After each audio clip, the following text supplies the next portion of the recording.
Hello my dear computers friends, welcome to Mahender Agarwal study hub. మన new offline batch కోసం చాలా మంది కాల్స్ చేయడం జరిగింది. మరి న్యూ ఆఫ్లైన్ బ్యాచ్ ఎప్పుడు అంటే ఓకే, మనకు 8th మే రోజున ఈ ఆఫ్లైన్ అనేది కొత్త బ్యాచ్ అనేది స్టార్ట్ అవ్వడం జరుగుతుంది.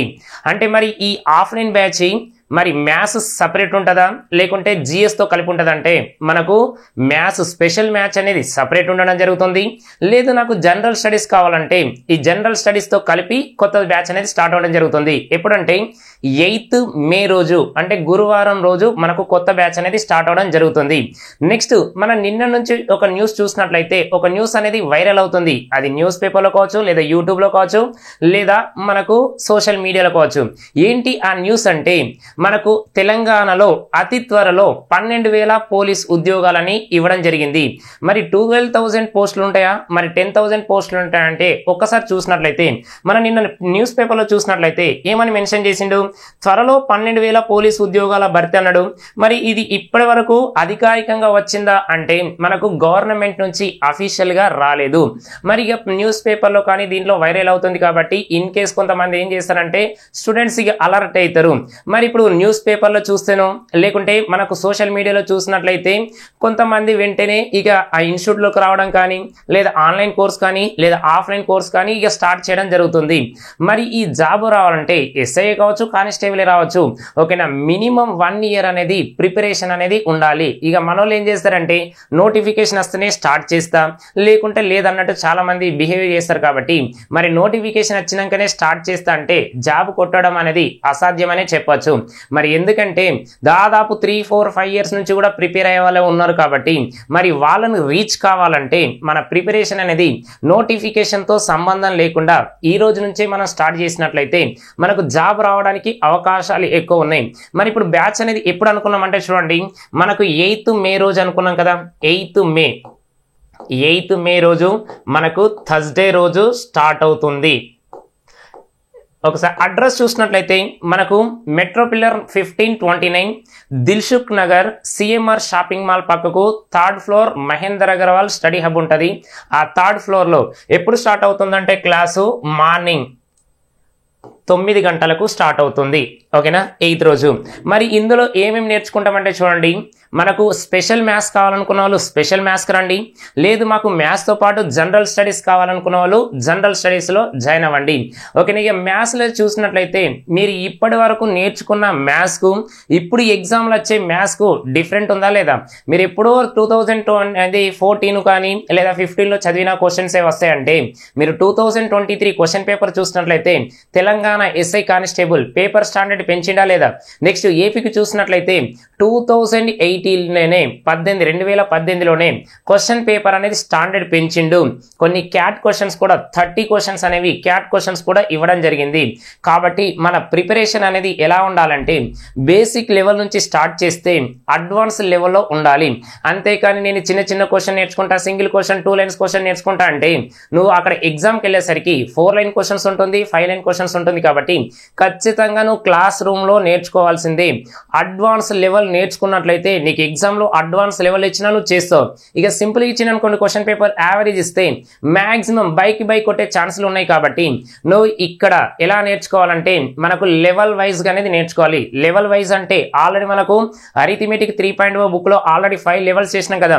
అవే క్వశ్చన్స్ ఆఫ్లైన్లో మనం డిస్కస్ అనేది చేయడం జరుగుతుంది. మనం జనవరిలో కొత్త బ్యాచ్ స్టార్ట్ చేసినాం ఈ అరిథమెటిక్ 3.0కు సంబంధించింది. అంటే రీజనింగ్ కావచ్చు, తర్వాత ప్యూర్ మ్యాథ్స్ కావచ్చు. ఓకేనా, అవి కూడా అప్డేట్ క్వశ్చన్స్ తోటి మనకు 2024, 2025 కంటెంట్తో సంబంధించిన క్వశ్చన్స్ అనేవి డిస్కస్ చేయడం జరుగుతుంది. కాబట్టి ఒకవేళ నువ్వు నాన్ మ్యాథ్స్ స్టూడెంట్ అయినా మ్యాథ్స్ స్టూడెంట్ అయినా ఖచ్చితంగా నువ్వు బేసిక్ నుంచి అడ్వాన్స్ లెవెల్ నేర్చుకోవాల్సిందే. మనకు 2025 నోటిఫికేషన్ అన్నాడు. కాబట్టి ఈ 2025 లేదా 2026లో జాబ్ కొట్టాలని ఎవరైతే అనుకుంటున్నారో వారు వచ్చి ఈ బ్యాచ్లో చేరవండి. ఒకవేళ ఇంకా మీకు డీటెయిల్స్ కావాలంటే ఇక్కడ నెంబర్ ఇచ్చిన చూడండి, 9666309098కు ఏమన్నా డౌట్స్ ఉంటే కాల్ చేసి క్లారిఫై చేసుకోండి. ఓకేనా, మరి మ్యాథ్స్ గురించి మాట్లాడుతున్నాం కదా, మ్యాథ్స్ అంటే ఏమేమి నేర్చుకుంటామంటే చూడండి, ఇక్కడ బేసిక్ సంబంధించింది. ఇక చాలా మంది ఏంటంటే ఇక నిన్న పేపర్లో మనం చూసినాం కాబట్టి త్వరలో ఎస్ఐ కానిస్టేబుల్ తెలంగాణలో 10,000 12,000 అన్నారు కదా, ఇక ఇప్పుడు స్టార్ట్ చేస్తారన్నట్టు మనోళ్ళు. ఏంటిదంటే ఇక ఎస్ఐకే కోచింగ్ తీసుకుంటాం, కానిస్టేబుల్కే కోచింగ్ తీసుకుంటాం, మళ్ళీ ఒక 1 month తర్వాత ఇది ఏంటిది విఆర్ఓలకు సంబంధించిన నోటిఫికేషన్ వచ్చింది అనుకోండి, మళ్ళీ విఆర్ఓకు సంబంధించిన కోచింగ్ తీసుకుంటాను, తర్వాత మళ్ళీ ఎఫ్బిఓ వచ్చింది అనుకోండి, మరి ఎఫ్బిఓకి సంబంధించింది కోచింగ్ తీసుకుంటాను, తర్వాత ఏ నోటిఫికేషన్ వస్తే దానికి సంబంధించిన కోచింగ్ తీసుకుంటాం అంటారు. ఓకేనా, నువ్వు ఒక్కసారి కోచింగ్ తీసుకుంటే అన్నిటికీ చూసుకోవాలి కదా, అంతేకాని విఆర్ఓకు సపరేట్ అని, ఎస్ఐ కానిస్టేబుల్ సపరేట్ అని, రైల్వేకి సపరేట్ అని, తర్వాత ఎస్ఎస్సికి సపరేట్ అని, బ్యాంకింగ్ సపరేట్ అని ఎలా ఉండదు. మ్యాథ్స్ అంటే అన్నిటికీ అదే ఉంటుంది, కాకపోతే ఆ క్వశ్చన్ అడిగే విధానంలో మాత్రమే చేంజ్ అవుతుంది. అందుకొరకే నువ్వు ఒక్కసారి బేసిక్ నుంచి అడ్వాన్స్ లెవెల్ క్వశ్చన్స్ నేర్చుకున్నావు అనుకోండి, నువ్వు ఇండియాలో ఏ ఎగ్జామ్ పెట్టినా కూడా అన్నిటికీ యూజ్ అయ్యే విధంగా ఇక్కడ కోచింగ్ ఇవ్వబడుతుంది. ఓకేనా, మీరు ఎక్కడ చూసినా చూడండి. ఓకేనా, ఎస్ఐ అంటే అదే స్టాండర్డ్ అంటారు, లేదా విఆర్ఓ అంటే దానికి స్టాండర్డ్, లేదా రైల్వే కంటే దానికి స్టాండర్డ్ తగ్గట్టే క్వశ్చన్స్ నేర్చుకుంటారు. అలా ఎప్పుడు కూడా నేర్చుకొని మీ టైం అనేది వేస్ట్ చేసుకోకండి. నువ్వు ఒక్కసారి ప్రిపేర్ అయితే ఎంటైర్ ఇండియాలో, అది స్టేట్ కావచ్చు సెంట్రల్ కావచ్చు, అన్ని ఎగ్జామ్లకు యూజ్ అయ్యే విధంగా ఉండాలి. అంతేకాని సపరేట్ తీసుకుంటా అంటే టైం వేస్ట్ అవుతుంది, మనీ వేస్ట్ అవుతుంది. ఓకేనా, మనీ అంటే తిరిగి ఈజీగా సంపాదించుకోవచ్చు, కానీ టైం అనేది సంపాదించుకోవడానికి చాలా రేర్ కాబట్టి అదొక్కసారి చూడండి. మనం ఇక్కడ ఏమేమి నేర్చుకుంటామని చూడండి. ఫస్ట్ చాలా మందికి మ్యాథ్స్ సంబంధించింది ఎస్ఎస్సి సిజిఎల్ క్వశ్చన్స్, ఫస్ట్ మన టార్గెట్ ఎస్ఎస్సి. ఓకేనా, నువ్వు ఎస్ఎస్సి కనుక ఆ క్వశ్చన్స్ నేర్చుకున్నావు అనుకోండి, ఎస్ఐ అనేది టాప్ 10 ఉంటావు. కాబట్టి మనం నేర్చుకునేది క్లాస్ రూమ్లో క్వశ్చన్లు, ఎస్ఎస్సి సిజిఎల్కి సంబంధించిన క్వశ్చన్స్, నెక్స్ట్ తర్వాత సిహెచ్ఎస్ఎల్ క్వశ్చన్స్, నెక్స్ట్ తర్వాత సిపిఓకు సంబంధించిన క్వశ్చన్స్, ఎంటీఎస్, తర్వాత జీడీకి సంబంధించిన క్వశ్చన్స్, తర్వాత సెలెక్షన్ ఫేజ్ కి సంబంధించిన questions, SSC selection phase. Next అది 9 కావచ్చు, 10 కావచ్చు, 11 కావచ్చు, 12 కావచ్చు, ఇవి 4 ఉంటాయి పోస్టులు. తర్వాత ఐసీఆర్ కి సంబంధించిన questions, intelligence bureau ABICAO, next Delhi development authority, next CSIR కి సంబంధించింది, నెక్స్ట్ లాస్ట్ GSIR, నెక్స్ట్ ఇక తర్వాత మనకు LIC, నెక్స్ట్ తర్వాత LIC GIC. ఇవన్నీ ఒక్కసారి చూడండి. యాక్చువల్లీ మీరు కొన్ని పేర్లు కూడా వినరు. ఓకేనా, ఇందులో చూసినట్లయితే ఇక చాలా మంది ఏం చేస్తారంటే, మన ఏపీ తెలంగాణ స్టూడెంట్స్ నువ్వు దేనికి ప్రిపేర్ అవుతున్నావు అంటే, చాలా మంది ఏం చేస్తారంటే గ్రూప్స్కి ప్రిపేర్ అవుతున్నాను, లేదా ఎస్ఐ కానిస్టేబుల్కి ప్రిపేర్ అవుతున్నాను, లేదా రైల్వేకి ప్రిపేర్ అవుతున్నానా, లేదా డిఎస్సికి ప్రిపేర్ అవుతున్నా అని ఇదే మాత్రం చెప్తారు. కానీ ఈ పోస్టులకు సంబంధించింది చాలా మందికి అవేర్నెస్ కూడా లేదు. ఎందుకంటే ఇది ఎవ్రీ ఇయర్ వచ్చే నోటిఫికేషన్, దీంట్లో ప్రతిదీ నేను చెప్పిన దాంట్లో ఎవ్రీ ఇయర్ కోర్స్ ఏంటి మనకు ఎగ్జామ్ జరుగుతుంది. నువ్వు గనక ప్రిపేర్ అయినట్లయితే అవి ఓకేనా, మనం జనరల్గా ఇప్పుడు ఎస్ఐ కానిస్టేబుల్ తర్వాత విఆర్ఓ తర్వాత ఈ గ్రూప్స్ ఇవన్నీ చూసినట్లయితే మన స్టేట్లో ఓకేనా 3 years లేదా 4 years ఒకసారి ఎగ్జామ్ అంటే మనకు నోటిఫికేషన్ రావడం జరుగుతుంది. మరి అందులో జాబ్ వస్తుందా రాదని చెప్పలేం కదా. కాబట్టి ఇది ఎగ్జామ్ సెంట్రల్లో చూసినట్లయితే నువ్వు ఖచ్చితంగా 1 or 2 years లో దాదాపు 20 ఎగ్జామ్స్ రాస్తావు కావచ్చు. 20 ఎగ్జామ్లో నీకు ఖచ్చితంగా ఏదో ఒక జాబ్ వస్తుంది. కాబట్టి నువ్వు ఫస్ట్ సెంట్రల్ను టార్గెట్ పెట్టుకోండి. సెంట్రల్ను టార్గెట్ పెట్టుకుంటే మనకు ఆటోమేటిక్గా ఇక్కడ స్టేట్లో వచ్చిందనుకోండి మనకు బోనసే కదా. కాబట్టి మనకు సెంట్రల్ ప్రిపేర్ అవ్వండి, at the same time state prepare అవ్వండి. అంతేకాని కాంపిటేటివ్ ఎగ్జామ్లో ఉన్నామంటే ఏ ఎగ్జామ్ వచ్చినా ఏ నోటిఫికేషన్ వచ్చినా అటెంప్ట్ చేయండి. అటెంప్ట్ చేస్తే దాంట్లో క్వశ్చన్ అనేది ఏ విధంగా అడుగుతుండ అనేది మీకు తెలిసిపోతుంది, అవునా కదా. కాబట్టి ఇప్పుడు మనం చేసేది ఎస్ఎస్ సంబంధించింది ఇవన్నీ ఈ క్లాస్లో డిస్కస్ చేస్తాం. ఓకేనా. నెక్స్ట్ తర్వాత ఇక చాలా మంది రైల్వేకి అనుకుంటాం కదా, ఈ రైల్వేకి సంబంధించింది ఆ రైల్వేకి సంబంధించినవి ఎన్టీపీసీ కావచ్చు, నెక్స్ట్ తర్వాత గ్రూప్ డికి సంబంధించింది కావచ్చు, నెక్స్ట్ తర్వాత ఏఎల్పి కావచ్చు, నెక్స్ట్ తర్వాత దీంట్లో టెక్నీషియన్ నాన్ టెక్నీషియన్ ఉంటాయి కదా, ఇక డాష్ డాష్ డాష్ దానికి సంబంధించింది మనం డిస్కస్ అనేది చేస్తాం. నెక్స్ట్ తర్వాత ఇక మీరు అనుకున్నట్టు పోలీస్ డిపార్ట్మెంట్ చూసినట్లయితే ఈ పోలీస్ డిపార్ట్మెంట్లో ఎస్ఐ తర్వాత కానిస్టేబుల్ సంబంధించింది, నెక్స్ట్ తర్వాత ఇక తెలంగాణ కానీ ఏపీకి వచ్చినప్పుడు గ్రూప్ 4 కు సంబంధించింది దీంట్లో మ్యాథ్స్ అనేది ఉండడం జరుగుతుంది. ఇక ఈ మధ్యలో జీపీఓ లేదా విఆర్ఓ అంటుండు కదా తెలంగాణలో, దానికి సంబంధించిన క్వశ్చన్స్ అనేవి డిస్కస్ అనేది చేయడం జరుగుతుంది. ఇక తర్వాత మనకు తెలంగాణలో మనకు నెక్స్ట్ వచ్చే నోటిఫికేషన్లలో ఏముందంటే FBO ఉంది, అంటే ఫారెస్ట్ కు సంబంధించింది. మరి ఫారెస్ట్ కు సంబంధించింది అంటే FBO ఉంటుంది, నెక్స్ట్ FSO ఉంటుంది, నెక్స్ట్ తర్వాత FRO ఉంటుంది. ఈ మూడింటికి సంబంధించింది. అంటే ఇప్పుడు మీరు తీసుకునే కోచింగ్ అనేది అన్నిటికీ యూజ్ కావాలి. అంతేకాని ఇక్కడ మనం న్యూస్ పేపర్లో చూసిన తెలంగాణలో SI అంటే SI అని సపరేట్ కాదు, కానిస్టేబులే కాదు కదా. కాబట్టి నేను ఇచ్చే కోచింగ్ అనేది అన్నిటికీ యూజ్గా అవుతుంది. ఓకేనా? ఎలా నేర్చుకుంటామంటే చూడండి, లెవెల్ వైజ్ గా నేర్చుకుంటాం. లెవెల్ వైజ్ గా అంటే చూడండి, ఫస్ట్ మనం ఏం రాదు చాలా మందికి అంటే నాన్ మ్యాథ్స్ స్టూడెంట్ కు, వాళ్ళకి ఎలా చేయాలి, బేసిక్ గా నేర్పాలి. ఈ బేసిక్ నేర్పిన తర్వాత వాళ్ళకు బేసిక్ వచ్చిన తర్వాత కొంచెం క్వశ్చన్ అనేది స్టాండర్డ్ పెంచాలి. స్టాండర్డ్ ఎలా పెంచుతామంటే చూడండి, దీన్నే మోడరేట్ లెవెల్ అంటాం. Moderate level. ఇక మోడరేట్ లెవెల్కి వచ్చినా అంటే ఆల్మోస్ట్ ఆల్ నువ్వు క్వశ్చన్ అనేది యావరేజ్గా క్వశ్చన్స్ అనేది ఉండడం జరుగుతుంది. ఇక తర్వాత క్వశ్చన్స్ అనేవి అడ్వాన్స్ లెవెల్లో పెంచుతాం. అడ్వాన్స్ లెవెల్ క్వశ్చన్స్ అనేది పెంచుతాం. మరి ఇవన్నీ నేర్చుకున్న తర్వాత మీకు ఏంటంటే ఇప్పటి వరకు మనకు ఇందులో జరిగినాయి ప్రీవియస్ ఇయర్ ఎగ్జామ్ 2024-2025 కంటెంట్ గురించి మాట్లాడుతున్నాం. మీకు అప్డేట్ క్వశ్చన్స్ అనేది ఈ ఎంటైర్ ఏపీ తెలంగాణలో మ్యాథ్స్ సంబంధించింది ఎక్కడైనా చెప్తారంటే ఫస్ట్ మనమే. కావాలంటే ఎవరితోటైనా కంపారిజన్ చేసుకోండి.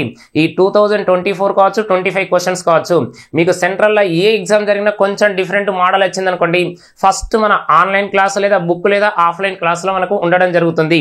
కాబట్టి ప్రీవియస్ ఇయర్ క్వశ్చన్స్ అనేవి డిస్కస్ చేస్తాం. తర్వాత మీకు కొన్ని ప్రాక్టీస్ క్వశ్చన్స్ అనేది ఇవ్వడం జరుగుతుంది.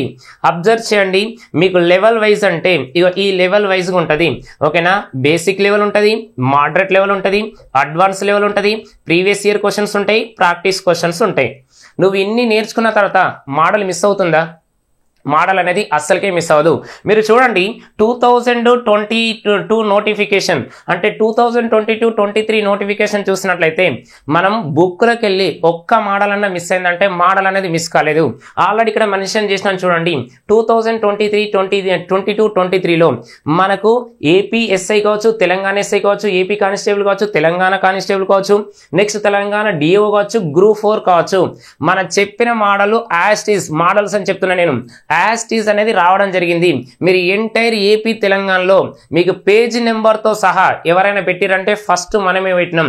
అంటే మా బుక్లోకి వెళ్ళి ఇన్ని వచ్చినాయి చెప్తారే కానీ మీకు నంబర్తో సహా మీకు వీడియో కూడా చేయడం జరిగింది. ఏ రోజైతే ఎగ్జామ్ జరిగిందో ఆ రోజు ఈవినింగ్ వీడియో తీసి మన బుక్లో క్వశ్చన్ ఏ విధంగా ఉంది, తర్వాత మనకి ఎగ్జామ్లో ఏ విధంగా అండి, ఇక్కడ ఎగ్జామ్లో ఈ క్వశ్చన్ ఇచ్చిండు, మనకు బుక్లో ఈ విధంగా ఉన్నదని మీకు ఆ రోజే ఎక్స్ప్లెయిన్ అనేది చేయడం జరిగింది. కాబట్టి మీరు ఎవరైతే ఈ కాంపిటేటివ్ ఎగ్జామ్లో లేదా 2025-2026లో జాబ్ కొట్టాలనుకుంటారో మనకు మే 8 రోజు కొత్త బ్యాచ్ అనేది స్టార్ట్ అవుతుంది. అంటే మ్యాథ్స్ సపరేట్ ఉంటుంది, మ్యాథ్స్తో పాటుగా జనరల్ స్టడీస్. మరి జనరల్ స్టడీస్ అంటారు కదా, మరి జనరల్ స్టడీస్ ఎవరు అంటే ఇప్పుడు హైదరాబాద్లో మనకు టాప్ ఫ్యాకల్టీ ఎవరైతే అన్నారో ఆ టాప్ ఫ్యాకల్టీ తోటే జనరల్ స్టడీస్ కూడా మనకు చెప్పించడం జరుగుతుంది. మనకు జనరల్ స్టడీస్ అనేది ఎప్పుడు స్టార్ట్ అయిందంటే ఈ 2025 మనకు జనవరిలో స్టార్ట్ అయింది. అప్పటి నుంచి బ్యాచ్ అనేది కంటిన్యూ అవుతున్నది. ఆ బ్యాచ్తో పాటు మనకు జనరల్ స్టడీస్ కూడా మనం ఇంట్రడక్షన్ చేసినాం. ఇక మ్యాథ్స్ సపరేట్ ఉంటుంది, మ్యాథ్స్తో పాటు జనరల్ స్టడీస్ ఉంటుంది. ఆల్రెడీ ఇక్కడ మెన్షన్ చేసినాం చూడండి, జనరల్ స్టడీస్ను ఉభయ తెలుగు రాష్ట్రాల్లో ఉన్న సివిల్స్ మరియు గ్రూప్స్ అధ్యాపకులచే బోధన అన్నాం. ఓకేనా? మీకు ఎవరైతే ఈ 2025-2026లో జాబ్ కొట్టాలని దృఢ సంకల్పంతో ఉన్నారో మనకు మే 8 రోజు జరిగే క్లాసులో వచ్చి జాయిన్ అవ్వండి. ఇవన్నీ మనం డిస్కస్ చేసినే. అబ్జర్వ్ చేయండి, ఈ ఎస్ఎస్సికి సంబంధించిన క్వశ్చన్సే కావచ్చు, నెక్స్ట్ తర్వాత రైల్వేకి సంబంధించిన క్వశ్చన్ కావచ్చు, పోలీస్ సంబంధించిన క్వశ్చన్సే కావచ్చు, నెక్స్ట్ గ్రూప్ 4 కావచ్చు, ఫారెస్ట్ సంబంధించిన కావచ్చు. మీరు చూడండి చాలా మంది కొన్ని క్లాస్ మనకి ఇక్కడ లిమిటెడ్ సిలబస్ సిలబస్ అనేది ఉంటుంది. నెక్స్ట్ లిమిటెడ్ సీట్స్ అనేది ఉండడం జరుగుతుంది. మరి లిమిటెడ్ సిలబస్ అంటే ఏంటో దాని గురించి కూడా చెప్తా చూడండి. కొంతమందికి ఆల్రెడీ మెన్షన్ చేస్తుంటాడు. ఇప్పుడు రైల్వే ఉందనుకోండి, దాంట్లో మెన్షన్ చేస్తుంటాడు ఈ సిలబస్ అనేది. ఆ సిలబస్ కు సంబంధించినది బేసిక్ నుంచి అడ్వాన్స్ లెవెల్లో చెప్పడం జరుగుతుంది. నెక్స్ట్ ఎస్ఎస్సి ఉంది కదా, ఆ ఎస్ఎస్సికి సంబంధించిన సిలబస్ లో బేసిక్ నుంచి అడ్వాన్స్ లెవెల్లో చెప్పడం జరుగుతుంది. నెక్స్ట్ తర్వాత ఎస్ఐ కానిస్టేబుల్ కావచ్చు, గ్రూప్ 4 కావచ్చు, అంటే గవర్నమెంట్ ఏదైతే అఫీషియల్ గా ఇస్తుందో దానికి సంబంధించిన సిలబస్ అనేది ఓకేనా బేసిక్ నుంచి అడ్వాన్స్ లెవెల్ కు మనం ఎక్స్ప్లెనేషన్ జరుగుతుంది. తర్వాత క్లాస్ అయిపోయిన తర్వాత ఏం జరుగుతుందంటే చూడండి, మనకి ఈ రోజు చెప్పిన క్లాసు ఓకే కంప్లీట్ అయిపోయింది, నీకు వచ్చిందా రాలేదని చెక్ చేస్తాం ఒకటి. నెక్స్ట్ ఈ రోజు కొన్ని హోంవర్క్ ఇస్తాం, రేపు క్లాస్ లోకి ఎంటర్ అయ్యేటప్పుడు అవి చెక్ చేసిన తర్వాతనే క్లాస్ లోకి ఎంటర్ అయినిస్తాం. నెక్స్ట్ థర్డ్ పాయింట్ ఏంటంటే మొబైల్ అనేది అలో చేయము. ఇవన్నీ కండిషన్స్ ఎవరైతే పాటిస్తారో వారు మాత్రమే మనం అడ్మిషన్ తీసుకోండి. ఇక మిగతా టైం పాస్ వాళ్ళు రాకండి ఓకేనా. మీకు స్టార్టింగ్ నుంచి కూడా చెప్తున్నాం ఓకేనా, సిన్సియర్ అండ్ సీరియస్ ఆస్పిరెంట్స్ మాత్రమే ఈ బ్యాచ్ లో జాయిన్ అవ్వండి. టైం పాస్ వాళ్ళు అవసరం లేదు. మీకు ఏబిసిడీలు రాకపోయినా 1 2 3 రాకపోయినా ప్రాబ్లం ఏం లేదు, మేము నేర్పిస్తాం. కానీ ఏదో టైం పాస్ కు వచ్చి ఈ రోజు జాయిన్ అయ్యి మళ్ళీ 2 3 రోజుల తర్వాత మేము వేరే చదువుకుంటాం, ఈ క్వశ్చన్స్ టఫ్ ఉన్నాయి అంటే ఎవరికి నష్టం అవుతుంది? మీకే కదా. మనం 10th క్లాస్ అయిపోయిన తర్వాత ఆల్మోస్ట్ ఆల్ ఇంటర్ 2 years చేస్తాం, డిగ్రీ ఏమో 3 years చేస్తాం, తర్వాత పీజీ మళ్ళీ 2 years చేస్తాం. అంటే మరి మ్యాథ్స్ కు దూరంగా ఆల్మోస్ట్ ఆల్ 5 నుంచి 7 years దూరం ఉంటాం కదా. మరి 7 years తర్వాత మళ్ళీ ఇక్కడ ఎక్కడికి వచ్చినాం అంటే కాంపిటేటివ్ ఎగ్జామ్కి వచ్చినాం కాబట్టి నీకు మ్యాథ్స్ అంటే కొంచెం భయం అనిపిస్తుంది, తప్పేం లేదు, ఎవరికైనా అంతే, అవునా కదా. మరి ఈ మ్యాథ్స్ కొంచెం మళ్ళీ అలవాటు పడాలంటే మినిమం ఒక 1 month నుంచి 2 months టైం పడుతుందా లేదా? మరి 1 month 2 months అనేది ఓపిక లేనప్పుడు ఓకేనా ఇక నువ్వు ఈ కాంపిటేటివ్ అనేది నువ్వు సూటబుల్ కాదు ఓకేనా. మనకు 10th అయిపోయినాక మ్యాథ్స్ నుంచి తప్పించుకోవడానికి అక్కడ అవకాశం ఉంది. ఏంటిది? మనం సిఈసి తీసుకున్నాం, బైపీసీ తీసుకున్నాం, అవునా కదా. మరి ఈ కాంపిటేటివ్ లో జాబ్ కొట్టాలంటే ఖచ్చితంగా మ్యాథ్స్ అంటే అరిథమెటిక్, రీజనింగ్, ప్యూర్ మ్యాథ్స్ ఈ 3 ఖచ్చితంగా నేర్చుకోవాల్సిందే. నేను నేర్చుకోను అన్నాం అనుకోండి, నువ్వు జాబ్కు దూరంగా ఉన్నట్టే. కాబట్టి కొంచెం టైం అనేది పడుతుంది. నువ్వు నాన్ మ్యాథ్స్ స్టూడెంట్ అయితే కొంచెం రోజు కొంచెం నేర్చుకున్నట్లయితే నీకు ఖచ్చితంగా ఒక 1 లేదా 2 months లో పర్ఫెక్షన్ వస్తుంది. అంతేకాని మనకు రాగానే నేను చూడంగానే బిట్టు పెట్టాలంటే అసలు నువ్వు ప్రాక్టీస్ చేస్తే కదా. నువ్వు ప్రాక్టీస్ చేసినప్పుడు అప్పుడు క్వశ్చన్ అడగాలి. నేను క్వశ్చన్ చూడంగానే బిట్టు పెట్టాలి. ఎందుకంటే నాన్ మ్యాథ్స్ లో ఫస్ట్ డైలాగ్ ఏంటంటే ఇదే, నేను క్వశ్చన్ చూడాలి, బిట్టు పెట్టాలంటే ఫస్ట్ నువ్వు క్వశ్చన్ అర్థం చేసుకోవాలి కదా ఓకేనా. మన దగ్గర ఫస్ట్ రాపిస్తాం, రాపించిన తర్వాత క్వశ్చన్ అనేది అర్థమవుతుంది, అర్థమయ్యే వరకు క్వశ్చన్స్ అనేవి రాపించిన తర్వాత ఎగ్జామ్ అనేది కండక్ట్ చేస్తాం. ఎగ్జామ్ కండక్ట్ చేసిన తర్వాత పేపర్ ఎక్స్ప్లెయిన్ అనేది క్లాస్ రూమ్ లోనే చేస్తాం. అంతేగాని మా యాప్ ఉందని లేదా మా యూట్యూబ్ లో ఉందని అప్లోడ్ చేస్తామని చెప్పాం. ఎందుకంటే ఎగ్జామ్ రాసినావు కాబట్టి అక్కడే నీకు క్లారిఫై కావాలి అన్న ఉద్దేశంతో మనకు అక్కడే ఎక్స్ప్లెనేషన్ అనేది చేయడం జరుగుతుంది. కాబట్టి లిమిటెడ్ సిలబస్ ఉంటాయి. తర్వాత మీరు ఎంటైర్ ఏపీ తెలంగాణలో ఏ మ్యాథ్స్ డైరెక్టర్ తోటి కంపారిజన్ చేసుకోండి, మన దగ్గరుండి నీకు క్లాస్ అనేది చెప్పించడం జరుగుతుంది. క్లాస్లో కొంచెం ఇబ్బంది అనిపించినప్పుడు ఓకేనా, నేను ఆల్రెడీ అక్కడే ఉంటా కాబట్టి మీకు ఏ క్వశ్చన్ అర్థం కాకున్నా, మీకు ప్లస్ కానీ మైనస్ కానీ ఏది అర్థం కాకున్నా నేను దగ్గరుండి నేర్పిస్తా. కాబట్టి ఎవరైతే 2025 2026లో జాబ్ కొట్టాలనుకుంటున్నారో మీరు May 8th రోజు, మళ్ళీ చెప్తున్నా చూడండి, 8th May థర్స్డే 9 AM కు కొత్త బ్యాచ్ అనేది స్టార్ట్ అవుతుంది. మీరు కనుక ఇప్పుడు మిస్ చేసుకుంటే ఇక మీకు జాబ్ అనేది దూరం అయినట్టే. ఎందుకంటే నోటిఫికేషన్ ఏదో పేపర్లో చూసావు లేదా సోషల్ మీడియాలో చూసావు, నోటిఫికేషన్ వస్తున్నాయి అంటే నోటిఫికేషన్లు వస్తాయి. నీ దగ్గర సబ్జెక్ట్ ఉంటే జాబ్ వస్తుంది, సబ్జెక్ట్ లేనప్పుడు నోటిఫికేషన్లు వస్తుంటాయి పోతుంటాయి. చూడంగానే 2016 అయిపోయింది, 2018 అయిపోయింది, 2022 నోటిఫికేషన్ కూడా కంప్లీట్ అయిపోయింది. మరి నీకు జాబ్ వచ్చిందా? సబ్జెక్ట్ ఉంటే నీకు రేపు ఎగ్జామ్ పెట్టిన జాబ్ వస్తుంది, 1 month ఎగ్జామ్ పెట్టిన జాబ్ వస్తుంది, 1 year తర్వాత ఎగ్జామ్ పెట్టినా నీకు జాబ్ వస్తుంది. నీకు ఎప్పుడు సబ్జెక్ట్ ఉన్నట్లయితే. నీకు సబ్జెక్టే లేదు, నోటిఫికేషన్ ఎప్పుడు వస్తుంది? ఇక నోటిఫికేషన్ వచ్చినాక మన వాళ్ళు ఏం చేస్తారంటే ఆ 2-3 months హల్చల్ చేస్తారు. అది ఇన్స్టిట్యూట్లో కావచ్చు, స్టడీ హాల్సే కావచ్చు, లేదా హాస్టల్సే కావచ్చు. మళ్ళీ ఏమవుతుంది మనకి ఇక 3-4 months హల్చల్ చేస్తారు కదా. ఇక జాబ్ రాకుంటే మళ్ళీ పిచ్చే మూడ్, మళ్ళీ వెనక్కి వెళ్ళిపోతారు. మళ్ళీ ఇప్పుడు మళ్ళీ వచ్చే నోటిఫికేషన్ గురించే ఆలోచిస్తారు. కాబట్టి నువ్వు ఈ రోజు నుంచే స్టార్ట్ చేయి. నోటిఫికేషన్ తోటి సంబంధం లేదు. నువ్వు ఎవరైతే ఈ రోజు నుంచే స్టార్ట్ చేస్తారో ఓకే, నోటిఫికేషన్తో సంబంధం లేకుండా సబ్జెక్ట్ నేర్చుకొని పెట్టుకోండి. సబ్జెక్ట్ నేర్చుకొని పెట్టుకున్నట్లయితే నువ్వు ఎప్పుడు ఎగ్జామ్ పెట్టినా నీకు జాబ్ అనేది రావడానికి అవకాశాలు ఎక్కువ ఉన్నాయి. కాబట్టి మన కొత్త బ్యాచ్ ఎప్పుడు అనుకున్నాం, 8th May Thursday 9 AM start అవుతుంది.